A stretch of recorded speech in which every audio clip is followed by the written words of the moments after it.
സംഭവിക്കാൻ പാടില്ലാത്ത ഒരുപാട് വീഴ്ചകൾ ആദ്യഘട്ടത്തിൽ സംഭവിച്ചു. അതാണ് ഏറ്റവും പ്രധാനപ്പെട്ട സമയം.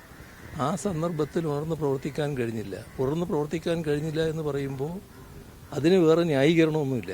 കാരണം ഇവിടെ ഇത്തരം ഘട്ടങ്ങൾ ചിലപ്പോഴൊക്കെ സംഭവിച്ചിട്ടുണ്ട്. ആ ഘട്ടങ്ങളിലൊക്കെ വളരെ ഫലപ്രദമായി ഇടപെട്ട് പരിചയമുള്ള അനുഭവമുള്ള വകുപ്പും ഉദ്യോഗസ്ഥരുമാണ് നമുക്കുള്ളത്. എന്തുകൊണ്ടിങ്ങനെ സംഭവിച്ചു എന്നൊരു പിടിയും കിട്ടുന്നില്ല. ഇവിടെ ഓർക്കേണ്ട ഒരു കാര്യം, ഒരു പ്രസ്താവന രാജീവ് ചന്ദ്രശേഖർ നടത്തുകയുണ്ടായി.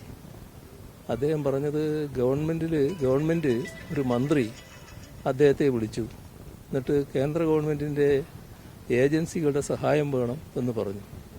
താൻ ഇടപെട്ടു, അങ്ങനെ സഹായങ്ങൾ ഉറപ്പുവരുത്തിയെന്ന്. എന്തൊരു ബോഷ്കാണെന്ന് നോക്കണം. ഇവിടെ ഏതെല്ലാം ദുരന്തങ്ങൾ നമ്മൾ കടന്നു വന്നിരിക്കുന്നു. ആ ദുരന്തങ്ങളൊക്കെ കടന്നു വന്നപ്പോൾ കേന്ദ്ര ഏജൻസികൾ ഫലപ്രദമായി സഹായിച്ചിട്ടില്ലേ? ആ സഹായങ്ങൾ ഏതെങ്കിലും രാഷ്ട്രീയ പാർട്ടിയുടെ ഇടപെടലിൻ്റെ ഭാഗമായിട്ടാണോ? സംസ്ഥാന ഗവൺമെൻറ്റിന് സാധാരണഗതിയിൽ ഇത്തരം കാര്യങ്ങൾ ഇടപെടാൻ കഴിയുമല്ലോ. കേന്ദ്ര ഏജൻസികളുമായിട്ട് ബന്ധപ്പെടുമല്ലോ. നമ്മളെ ഏജൻസികൾ, സംസ്ഥാന ഏജൻസികൾ എത്രമാത്രം താല്പര്യത്തോടെ ഇടപെടുന്നോ അതിലൊട്ടും കുറയാതെ, ചിലതിൽ അതിൽ കൂടുതൽ താല്പര്യത്തോടെ ഇടപെട്ട അനുഭവമാണ് കേന്ദ്ര ഏജൻസികളുടെ ഭാഗത്ത് നമുക്കുള്ളത്. അതിൻ്റെ ഭാഗമായി അവർക്കെല്ലാം ആ ഘട്ടത്തിൽ അതിനുശേഷം നമ്മൾ അനുമോദനവും നൽകിയതാണ്. അങ്ങനെയുള്ളൊരു അനുഭവമുള്ളൊരു സംസ്ഥാനത്ത് പറയുകയാണ് ഇദ്ദേഹത്തെ ബന്ധപ്പെട്ടിട്ടാണ് ഇപ്പോൾ പിന്നീട് സഹായത്തിന് തയ്യാറായത്. എന്തുകൊണ്ട് ബന്ധപ്പെട്ട ഉദ്യോഗസ്ഥർ തയ്യാറായില്ല? ഗവൺമെൻറ് ബന്ധപ്പെട്ടാൽ ആവശ്യമായ കേന്ദ്ര ഏജൻസികളെല്ലാം ഇടപെടുമല്ലോ. അപ്പോൾ അതാണ് ഞാൻ പറഞ്ഞത്. ഞാൻ ഈ ഘട്ടം അതിനൊന്നും ഉപയോഗിക്കേണ്ട സമയമല്ല. അതുകൊണ്ടാണ് ഞാനതൊന്നും പറയാതിരിക്കുന്നത്. അതിൻ്റെ ഘട്ടമല്ല ഇത്.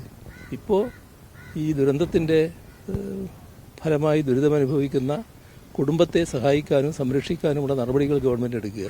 ബാക്കി കാര്യങ്ങൾ പിന്നീടും പറയാം.